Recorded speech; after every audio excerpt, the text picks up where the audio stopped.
Milestone দুর্ঘটনায় নিহতদের প্রত্যেক পরিবারকে ২০ লাখ টাকা করে ক্ষতিপূরণ দিচ্ছে অন্তর্বর্তী সরকার। আর আহত পরিবার পাবে ৫ লাখ টাকা। শিক্ষা মন্ত্রণালয়ের বিশেষ বরাদ্দ থেকে এ খাতে ব্যয় হবে ১০,২০,০০,০০০ টাকা, যার চূড়ান্ত প্রস্তাব তৈরি করেছে অর্থ মন্ত্রণালয়। অনুমোদনের পর এই সপ্তাহ থেকেই ক্ষতিপূরণ দেয়া শুরু হতে পারে। ইমদাদ হকের রিপোর্ট। নায়াসিনামাইড ও স্যালিসাইলিক সমৃদ্ধ লিলি ফেস ওয়াশ, যা ফেসের ডেড স্কিন সেল দূর করে দেয় দ্বিগুণ ফাস্টার ব্রাইটেনিং। গেল বছরের ২১ জুলাই উত্তরার মাইলস্টোন স্কুল ও কলেজে বিধ্বস্ত হয় বিমান বাহিনীর একটি যুদ্ধ বিমান।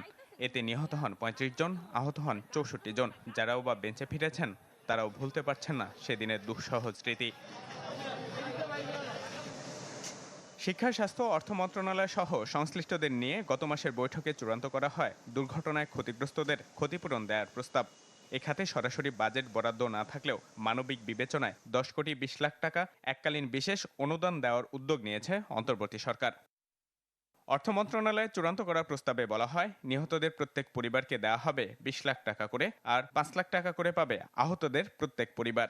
যার মধ্যে ২,২০,০০,০০০ টাকা দেওয়া হচ্ছে মাধ্যমিক ও উচ্চ শিক্ষা বিভাগ থেকে, বাকি টাকার যোগান সরকারি মাধ্যমিক বিদ্যালয়সমূহের থোক বরাদ্দ থেকে।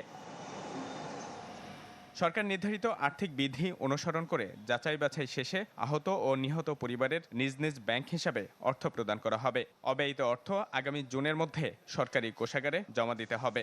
চূড়ান্ত প্রস্তাবটি এ সপ্তাহে অনুমোদনের পরই শুরু হবে অর্থ প্রদান প্রক্রিয়া।